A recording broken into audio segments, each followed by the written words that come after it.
The dawn of 2010 brought forth the alliance of a select group of femme fatales, joining forces to set a new standard for women in media. They are the chosen, the few, the sexy, the elite. They are the Syndicate. We're live, it's the Syndies. Yep. Yes. This is 50.com. We're live from Play Studios. NYC, Midtown Manhattan. I'm sure I'm loud. I know that was great.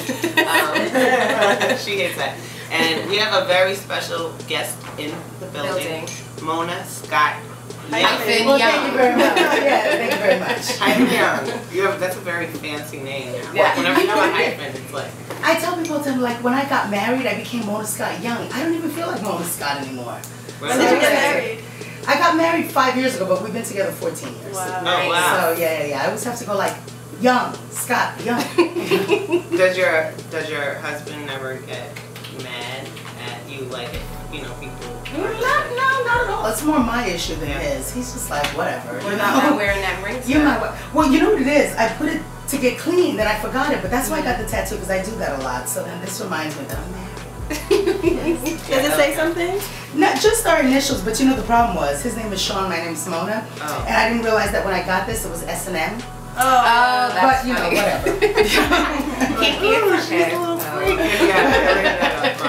Alright, so just because we were really excited that you were coming on, because you are definitely one of the most prominent females in this business. Yeah, in the Thank you, ladies. entertainment industry, and you're starting to do a whole bunch of new ventures now as well. But just so we can start off, like, a lot of people associate you with Violator. Right.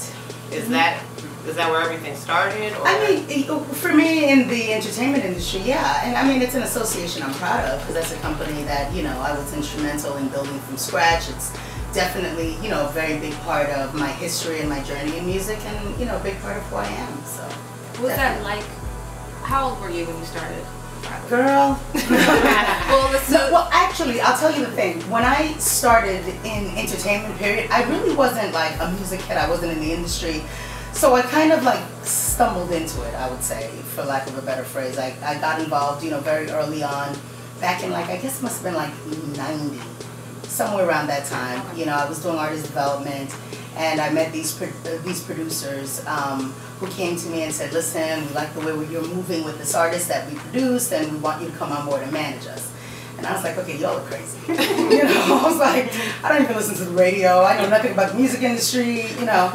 But they were, you know, really smart, talented group of guys, and I hooked up with them, and those were the track masters. Oh, that's nice. And I just kind of learned the business through trial and error. So it's probably been, what's the math on that? If I started like back in 90, how long has it been? it's been a minute. Yeah. It's been a minute. It's been a long time. Yeah. So like that. Yeah. we did that for a few years, and the guys, you know, worked really hard, and we were really broke back then, you know.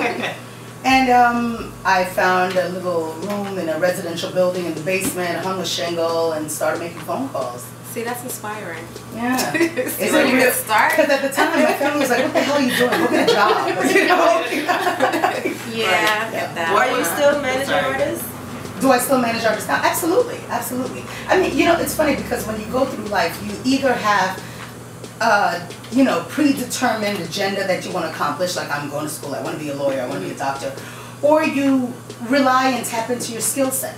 And that's kind of what happened, you know, with me. It was just, I just found that I was really good at like motivating people. I was really good at helping them navigate their worlds and what it is they wanted to accomplish. And it was more kind of a natural thing that, you know, progressed on its own. It wasn't anything that I set out to do.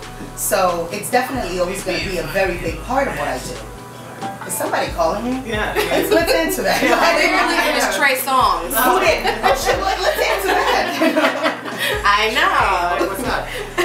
What would you say, just because, you know, the track masters, producers, and then, you know, transitioning to an artist, because it's a lot different managing producers.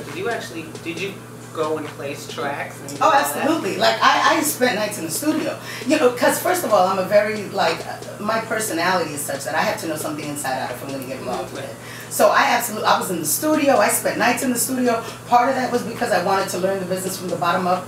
Big part of that is because we didn't have enough money for everybody to go home that night. So I ended up spending nights on the couch. So you know, I definitely was a studio rat, learned the business kind of from the ground up from those guys. They were, you know, incredibly talented. I don't know if a lot of people know that there were 4 of them in the beginning. Because everyone's kind of familiar with like Poke and Tone, yeah, exactly. but there was Frankie and Alex as well. Yeah, wow. So I learned it, you know, from the ground up, and then took all of that information as I started managing artists. It was, you know, crucial for me that I understood the recording process, and I understood, you know, what it takes to make a record, and I knew a lot of the people on that side of the business. You know, you've got to be able to administer an album, you've got to be able to, you know, do that side of things in addition to everything else. So that was like a great foundation for me to have started with producers. You're around so many males in this business, as you know, this business is. How was it difficult for you? Did you come into any, you know, roadblocks dealing with the men in this business? You know, I used to say that I don't subscribe to that. You know, women, we just stay focused, but it's bullshit. Can you curse? Yes, yeah. Okay, it's bullshit. Because the reality of it is that it's a different playing field for us. It's a whole different world. It's a very, very male-dominated industry. And it's also very cliquish. You know what I'm saying? Like, everybody's got kind of their camps, and that's where the business stays, and it's all very incestuous. You know, I've been rolling with so-and-so since whatever. So I had, you know, kind of a lot of roadblocks in my way. One, not having come up in the game, so it's not like, you know, I was part of any camp or any circle.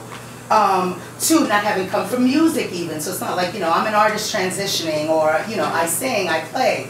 And then 3, you know, being a female, you know, trying to navigate in what traditionally is a very, you know, male-dominated world. You know, even with being in hip-hop, you know, a lot of it has to do, am I saying you know a lot?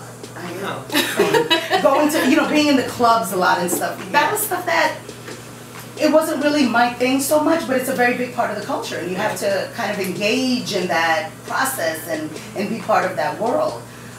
So were there roadblocks? Absolutely. At the time, did I allow them to hinder me? No, because I didn't even realize they were there. They were like little minor speed bumps in the road, but it didn't stop me from, you know, keeping it moving. You know? You used to manage Missy Elliott. I still manage. Is there like, something I don't know? Missy, is there something you haven't told